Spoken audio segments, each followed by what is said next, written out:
In December 1989, the rule of Nicolae Ceausescu came crashing down in just a few days after decades of control.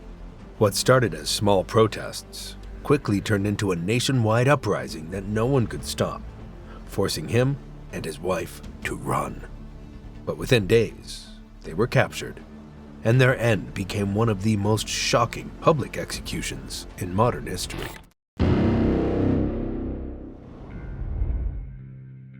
This story starts long before the execution.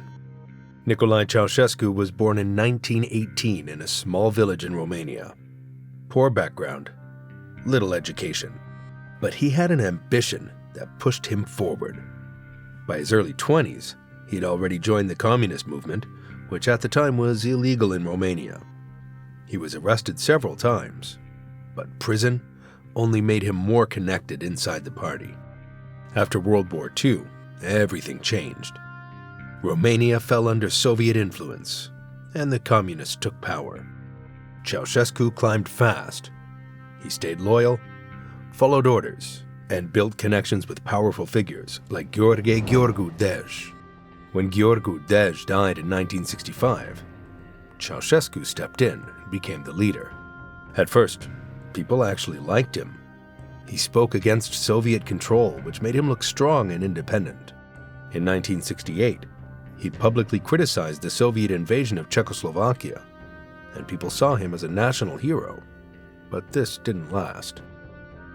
Once he had full control, he started building something dangerous, a dictatorship where everything revolved around him. Over time, Romania stopped being a country and started becoming his personal system of control. And right beside him through all of this was his wife, Elena Ceausescu, a woman who had become just as feared as he was. By the 1970s, Ceausescu wasn't just a leader anymore. He was acting like a king. Everything had to go through him. And to keep control, he relied heavily on the secret police, known as the Securitate. This wasn't just a police force. It was a system of fear. Millions of Romanians were being watched. Neighbors reported neighbors. Friends reported friends. Even family members weren't safe. One wrong word could destroy your life. People disappeared, were arrested without reason, and tortured. At the same time, Ceausescu pushed huge economic plans. He borrowed billions from foreign countries to industrialize Romania. Massive factories were built, cities were reshaped. On the surface, it looked like progress. But behind that image, things were going wrong. By the 1980s, Romania was drowning in debt. Instead of fixing things properly, Ceausescu made a brutal decision. He forced the entire country to pay it off as fast as possible. This meant cutting food, electricity, and basic needs. People stood in long lines just to get bread. Heating was limited during winter. Lights were turned off in homes to save energy. Life became harder every single year. Ceausescu didn't just want control. He wanted people to see him as something greater than human. So he built a cult of personality. His face was everywhere. Children were taught to praise him. Workers had to attend events where they clapped and cheered for hours. Elena was pushed the same way. She was presented as a brilliant scientist, even though her education was very limited. Titles were given to her. Honors were forced onto her. The system made sure nobody questioned it.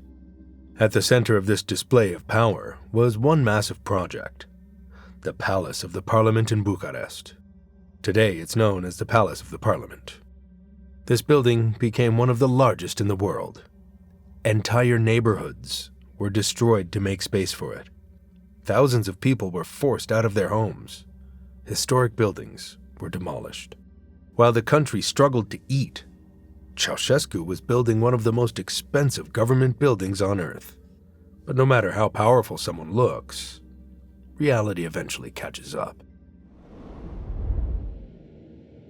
Everything really started to break in mid-December 1989, and it didn't begin in the capital or with a planned revolution. It began quietly in the western city of Timișoara, near the border with Hungary and Serbia. a place already known for being a bit more open compared to the rest of the country. The man at the center of it was Laszlo Tokes, a Hungarian Reformed church pastor who had been openly criticizing the regime of Nicolae Ceausescu. He spoke about corruption, poverty, and the way the government treated minorities. That alone made him a target. By December 15, 1984, authorities decided they had enough. They ordered his eviction from his church residence. It was supposed to be quiet and controlled, just another removal like many before it. But something unexpected happened. Members of his congregation showed up to protect him.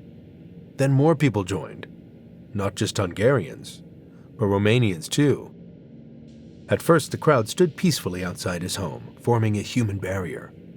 They lit candles, prayed, and refused to move. But as hours turned into a full day, the mood began to shift. People started shouting slogans against the government.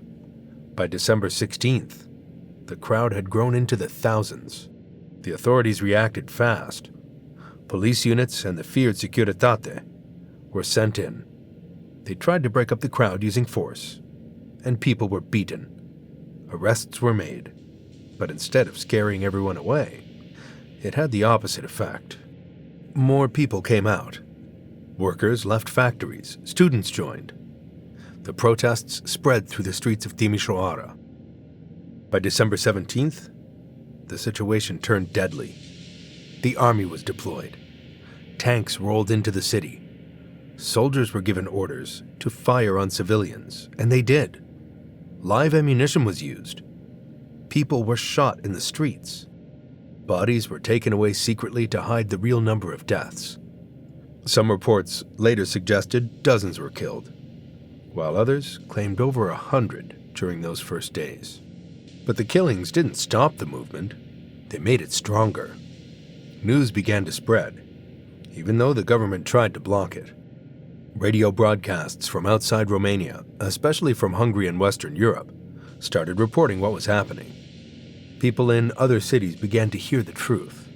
By December 18th and 19th, Timișoara was no longer under full government control. Factories went on strike. Huge crowds gathered in the city center. Protesters began chanting openly against Ceausescu, something that would have been unthinkable just days earlier. Then came a moment that shocked the regime as parts of the army started pulling back. Some soldiers refused to shoot again. Others quietly stepped aside.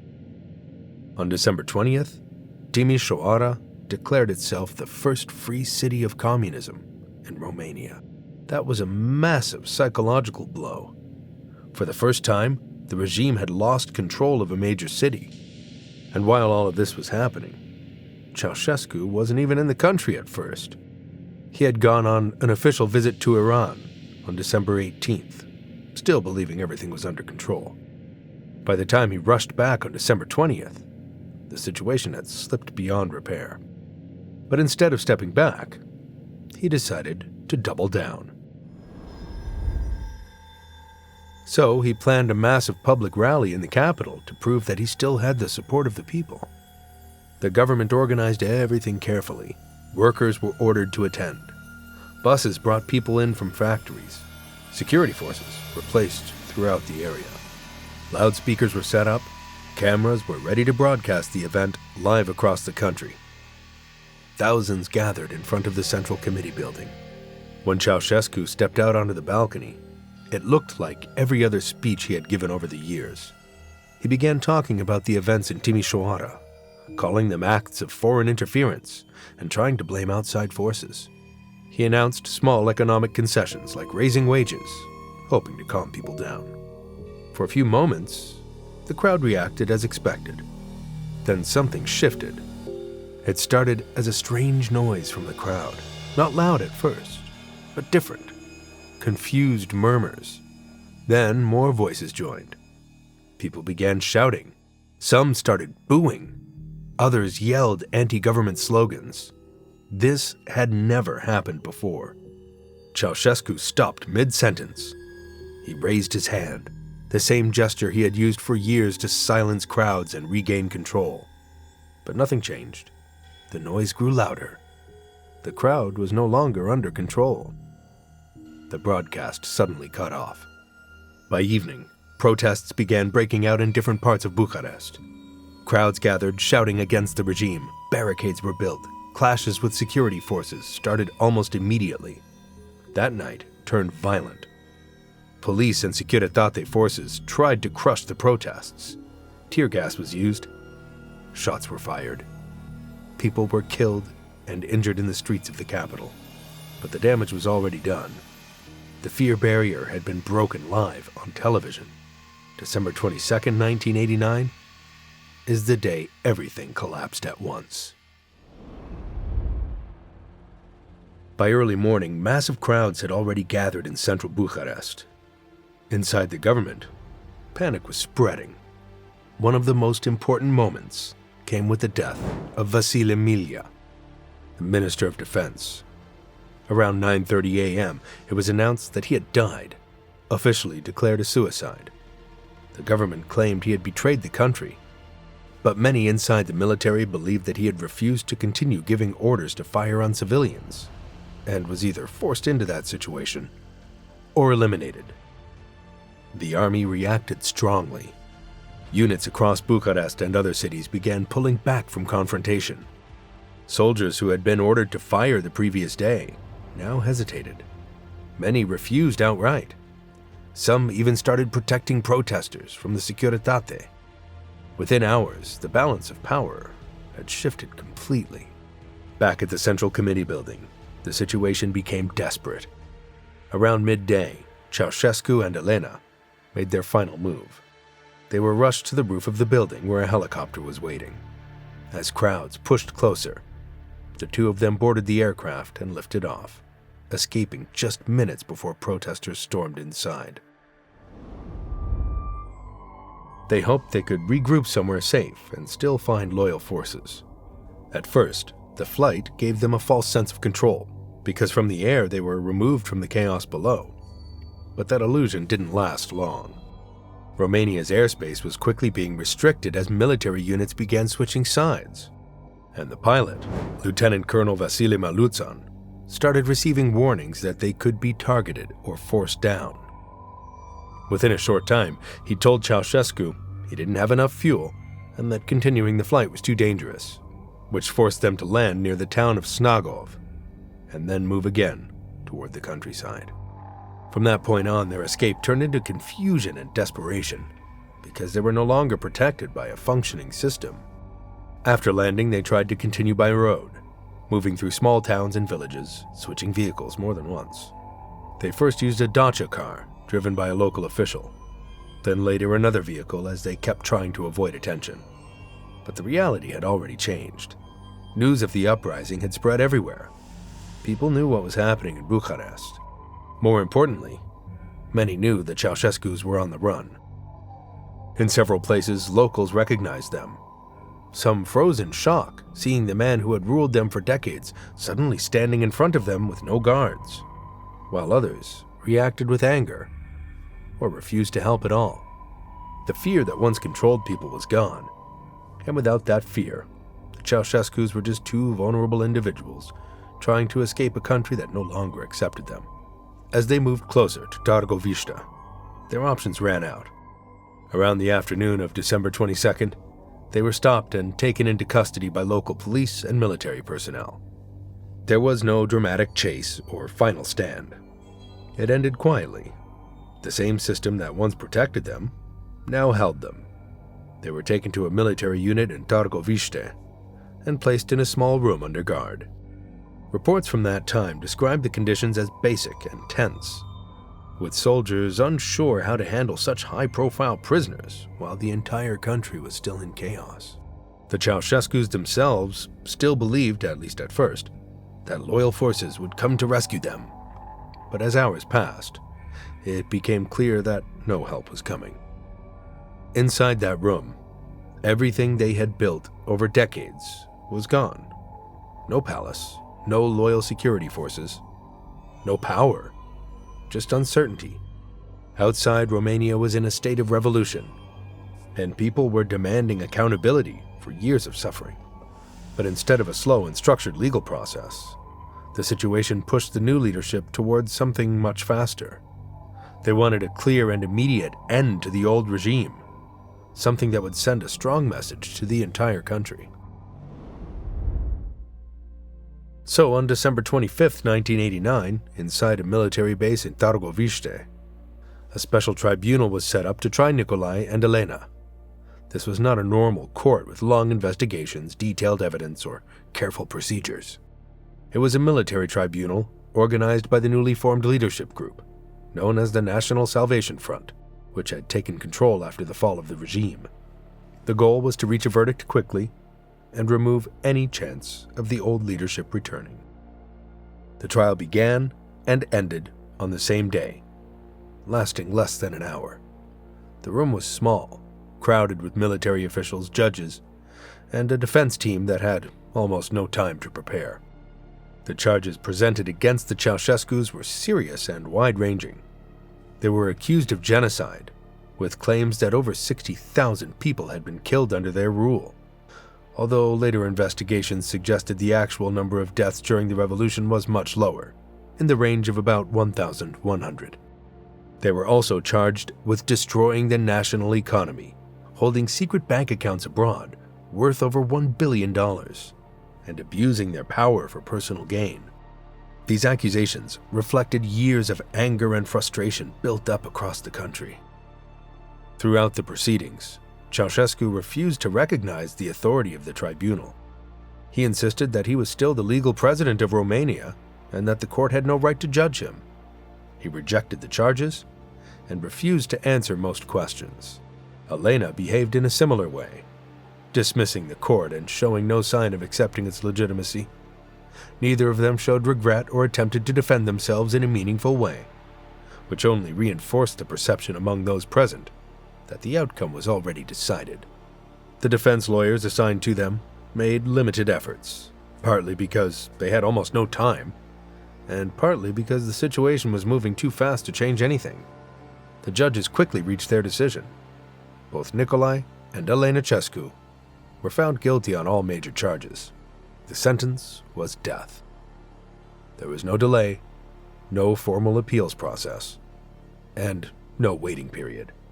The decision was immediate, and so was the order to carry it out. The leadership feared that any delay could lead to instability, possible rescue attempts, or even a return of loyalist forces. They wanted a clear and final break from the past. On the afternoon of December 25, 1989, just minutes after the trial ended, Nicolae and Elena were taken outside into the courtyard of the military unit in Târgoviște. Soldiers were moving quickly. A firing squad had already been selected, made up of paratroopers who were given the task of carrying out the sentence immediately. The Ceausescus were led to a wall in the courtyard. Their hands were tied behind their backs. There was no formal ceremony, no final statement, and no controlled environment like in a standard execution. Everything was happening fast, almost chaotically, because the priority was speed, not procedure. The soldiers took their positions only a few meters away. When the order was given, the firing squad opened fire with automatic weapons. Reports later suggested that dozens of bullets were fired in just a few seconds. Both Nicolae and Elena were killed almost instantly. Their bodies collapsed against the wall. The execution was filmed by military cameramen, although the footage of the actual shooting was partially chaotic due to how quickly it happened. Later, images and video of their bodies were broadcast on Romanian television. This was done intentionally to show the public that the regime was truly over and that there was no chance of Ceausescu returning to power. For many people across Romania, seeing that footage brought a sense of relief. The man they had feared for decades was gone. But at the same time, the speed and brutality of the execution left others feeling uneasy. It didn't look like justice in the traditional sense. There was no state funeral, no official mourning. Their bodies were later buried in an unmarked grave in Bucharest, without ceremony. After the execution, Romania did not suddenly become calm or stable. The days following December 25th were still filled with confusion and violence. In different parts of the country, especially in Bucharest, clashes continued between army units, former Securitate members, and armed civilians. There were reports of so-called terrorists still loyal to the old regime, although even today there is a debate about who these groups actually were and how organized they really were. The National Salvation Front quickly took control of the country and began forming a new government. Romania officially moved away from communism and started the long process of becoming a democratic state. Elections were held in 1990, and new political structures were introduced. But the transition was not smooth. Many former members of the communist system remained in positions of power, which created tension and distrust among the population. Economically, the country faced serious challenges. Years of strict control and poor planning had left Romania behind much of Europe. Industries were inefficient, infrastructure was weak, and poverty was widespread. It took years of reforms, foreign investment, and difficult adjustments for the economy to begin recovering. For ordinary people, the impact was deeply personal. Families who had lost loved ones during the revolution carried that pain forward. Others who had suffered under the regime, whether through surveillance, imprisonment, or economic hardship, were left trying to rebuild their lives in a completely new system. Trust in authority had been damaged, and rebuilding that trust proved to be one of the hardest parts of the transition.